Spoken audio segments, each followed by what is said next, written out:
We haven't had a mainstream Nintendo Direct in such a long time, since September of 2025, and so we had one today on June 9th, 2026. I watched the entire 15-minute Direct so that you don't have to, and these are the first party announcements that came out of the Direct.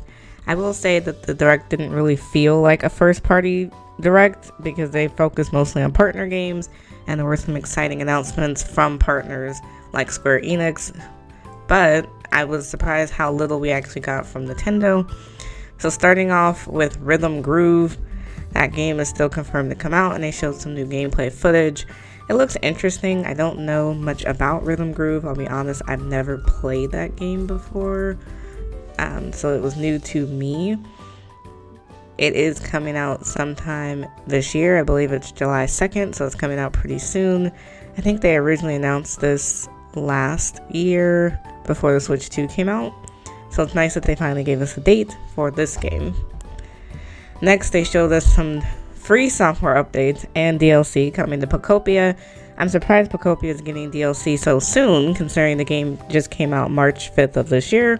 So the free software update and the first part of the DLC, Bubbly Basin, comes out in August of this year. No specific date yet. The expansion pass is going to be a 3-parter. So it's going to include Bubbly Basin this August. There'll be another update late 2026 and another update next year. They didn't really go into details on the second 2 parts, but it is nice that we'll have an underwater portion of it. So the free software update is going to give you, I guess, the ability to have a bubble over your head and swim underwater, which will be great for the water Pokemon that we do have so far. And I'm assuming we'll get some more with the DLC. The next thing they showed off was Fire Emblem Fortune's Weave, which now has a release date of September 17th. It actually looked pretty interesting. I've never played any of the Fire Emblem games. I saw a lot of people say it looks like Fire Emblem Three Houses, which was the game they had before. So keep that in mind if you are a Fire Emblem lover. They also showed off this new feature called DK Challenges.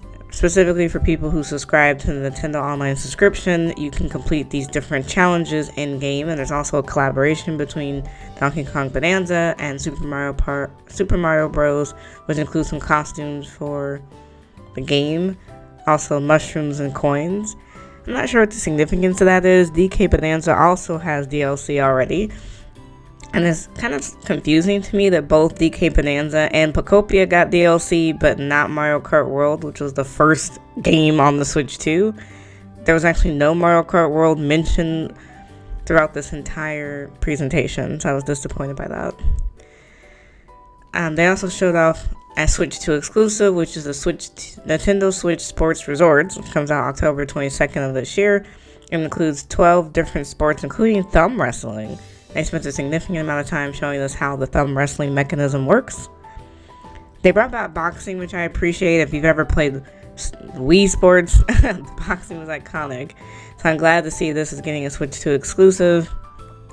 I'm surprised it wasn't just a DLC update for the original Nintendo Switch Sports, which came out a few years ago. Of course, they showed a small teaser of Star Fox, which is the next game coming out this month on June 25th, and they do now have a demo available on the eShop if you want to play it. They also are showing footage in the Nintendo Treehouse. I'll put a link in the description if you want to watch it, of Star Fox. We also have a date for Splatoon Raiders, which is the standalone single-player story mode game, which comes out July 23rd. They showed off some new mechanisms and how the battle system works within the game. We're also getting new Joy-Cons on July 23rd in colors that match Splatoon. So I'm excited to see that. I wish the Joy-Cons were more colorful. It's always been weird to me how the Joy-Cons appear. That little bit of color is not the same as how Joy-Cons were in the Switch 1, so I'm just not really sure how I feel about that yet. And then their final announcement to close out the Direct was on Legend of Zelda Ocarina of Time remake, which is coming out sometime this year. They did not give us a release date for that. Overall, I think the Nintendo Direct was fine. I would give it a C. They had a lot of third-party announcements from Square Enix, Capcom, and of course those are all good, great, and fine, but for the first Nintendo Direct of this year, and the first one that's first party, because we've had indie directs, we've had Pokemon directs, we've had partner directs. This is the first one that's actually specifically first party direct. There weren't a lot of first party games. This is the 25th anniversary year of Animal Crossing. This is also the 40th anniversary of Legend of Zelda, and they didn't seem to do a lot of fanfare for either one of those two, and I was a little confused by that. I thought that they should have done some sort of mentioning or free update or, I don't know, something to kind of talk about it. I was confused why it got so little mention in this direct. I'm sure we'll get another direct this year, but I just don't know how I feel about it. I'm a little disappointed overall. But let me know in the comments below, what did you think of today's direct?